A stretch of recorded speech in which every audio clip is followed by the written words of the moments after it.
Hey everyone, welcome back to DIY Beauty on Purpose. My name is Leonette and I'm so glad that you are here with me today.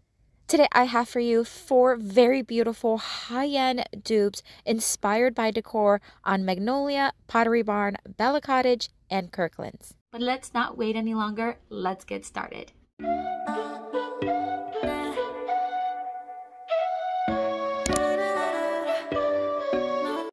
Our first inspiration comes from Magnolia and is this beautiful rustic style window pane. I loved it. As soon as I saw it, I knew I could recreate it for a lot less. They have it for $116, so let's make it for a few dollars. We're going to start here with some 1x. So these are 1x4, 1x2s. I'm also going to use a combination of other scrap little pieces of wood that I had, as well as bamboo sticks that I get. They're like flat dowels that I get on Amazon. I cut these already to size. I really didn't even measure because I just used what I had on hand and just to make sure that I had kind of like a rectangle look. So I am going to attach them using my staple gun. I know I have used pocket holes, but today I wanted to keep it simple and keep it to where you are inspired to recreate it yourself. So an electric staple gun is what I use, and it works really well for these. Now the key is you want to put staples on each joint in the front as well as the back. You can also use some wood glue if you'd like. In this case, I didn't need it. It was pretty light. This center piece is actually a stake from the garden center. I got it in the summer and I never used it, so I cut a piece to go right in the center. I'm going to do 1 staple on each side. That's all that it needed, as it was very snug. I'm going to use Vermilion stain, and this is in their briar smoke tone, and I'm just going to do 1 coat on every side, included all the inside seams and the back.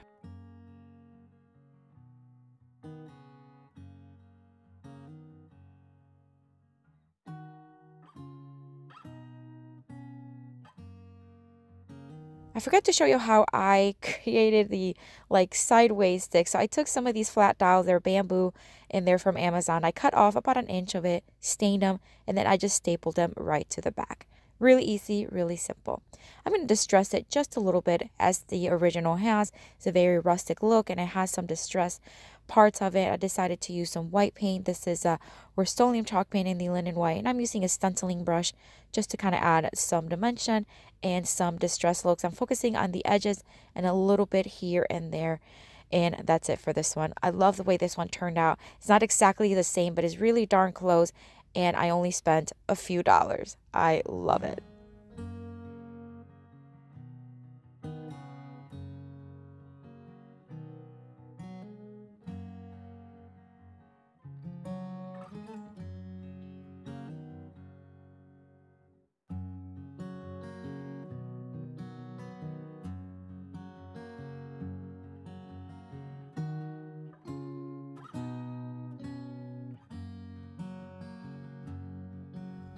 For the next inspiration comes to us by Pottery Barn. This is a beautiful cutting board. They have quite a bit on their site, and some of them have more of a rustic look, and that's what I'm going for with mine. So I'm going to freehand a little handle here on this piece of 1x6 that I had already in the garage. I couldn't find anything bigger. I was hoping I can find something a little bigger, and I didn't want to go to the store to buy a brand new piece of wood, so I just used what I had on hand. I'm going to use some clamps here to clamp it to my workbench, and then we're going to use the jigsaw to cut it. Now, jigsaws, I love using tools, but jigsaws I don't use as much, so this was a little bit more difficult, and I'll tell you why. It's because it was such a tight space. It was just smaller. If I had a little bit more space, I think I would have cut it a little bit better, but who knows. It's just using a jigsaw can be, it just requires a little practice, but I think overall it came out really cute and it has a very rustic look. So I'm just following the lines using the jigsaw, and then I just sanded it down while it was still clamped, just to kind of give it a smoother edge. And then I will be sanding a lot of it down here in just a few seconds. I am going to drill a hole on the handle. This is where we're going to tie a jute rope here in just a minute. So here I am sanding once again. I'm using a 150 grit sandpaper. I want to sand this down very smooth. I want all the edges not to be squared, but I want them to be a little bit on the rounded side, all the edges, all the corners, and then everywhere I'm just sanding. And then I'm going to move on to a 220 grit sandpaper, which is this one. I'm doing it by hand, and I'm just going to make sure that it's very, very soft to the touch. And then I'm going to start staining. Now this, I'm going to try to combine two stains. I'm going to try to combine the Varathane Briar Smoke and the Varathane Golden Oak. I thought if I could just dab on each one, I would get the color that I want. And it didn't work out, but I'm going to show you the process here. So I started kind of dabbing on each one, and then I kind of did it on a scrap piece of wood to see if it kind of looks what I wanted. And at first I thought, yeah, that's what I want. And then it was like, no, that's not. It's too dark. So we're going to start here with the Briar Smoke. It's very smoky, kind of like a brownish, grayish tone. I love the color, don't get me wrong. It's just not what I was looking for. So I'm going to stain everything. And then I wiped off the excess. I let it dry. I sanded it down just a bit. And now I'm adding the Golden Oak. You see how it just adds a little bit more of a golden tone to it? I liked it. But then while it was drying, I realized, you know, I wanted to have more of a rustic look. So I did sand it down just to give it more of a distressed look on the edges particularly. And that did it for me. I did add a little bit more of the Golden Oak stain, let it dry one more time, and then I did sand it down again just to add a little bit more of that golden tone, but still have the distressed edges. And I think it turned out pretty cool.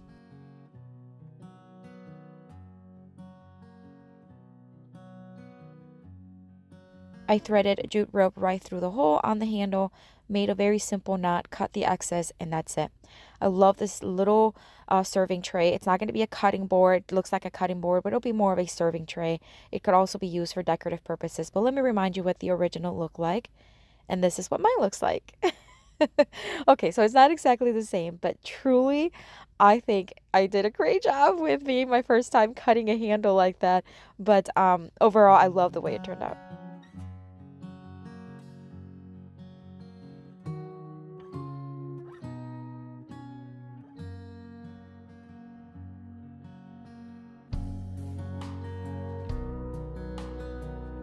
Our next inspiration comes to us by Kirkland, and then this beautiful multi-picture frame. I love the way it looks. It has a very rustic farmhouse style, and I love it.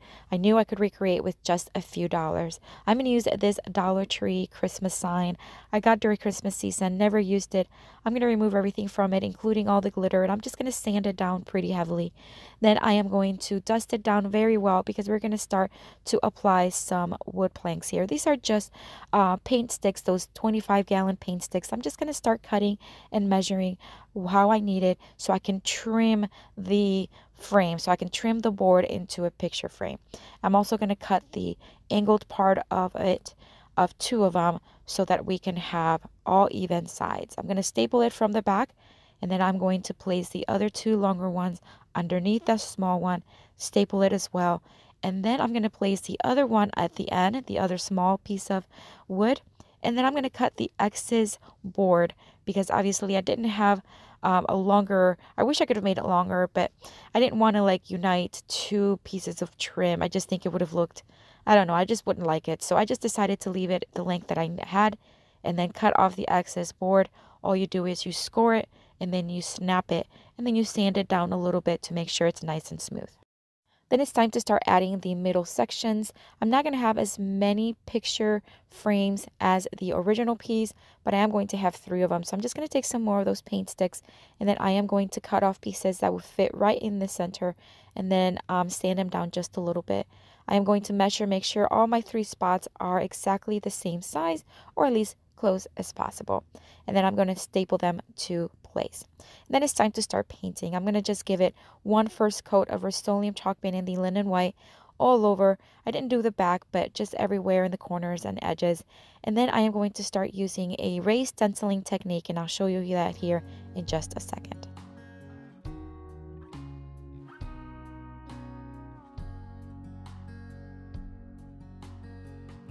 I distressed the edges just a little bit, just to smooth it out. I felt like it was just a little rough to the touch, so I'm just smoothing it out very lightly with a sanding block. So now it's time to add a raised stencil. If you notice, the original did have a raised stencil on the top and bottom, so I'm going to use some caulk here that I had left over from a previous DIY, my scraper, and this clock. I'm only going to use a little portion of the middle there, and I'm going to start applying the caulk, and this is going to give me an illusion of a raised stencil. And I'm going to do the same thing to the bottom and let it dry for about an hour.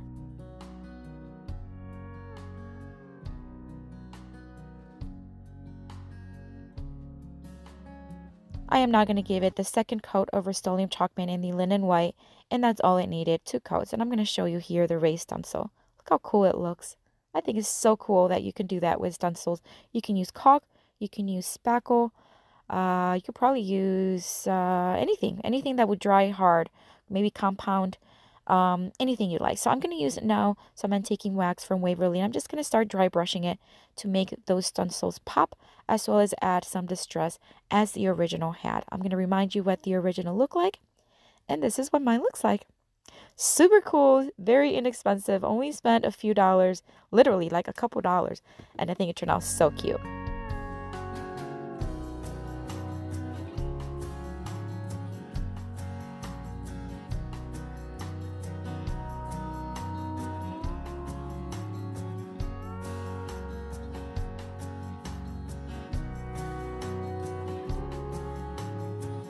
Our next inspiration comes to us by Bella Cottage, and I love this platter. I thought it had a really cool, almost summery vibe, and I knew I can recreate it using this Dollar Tree $1 platter. I love it.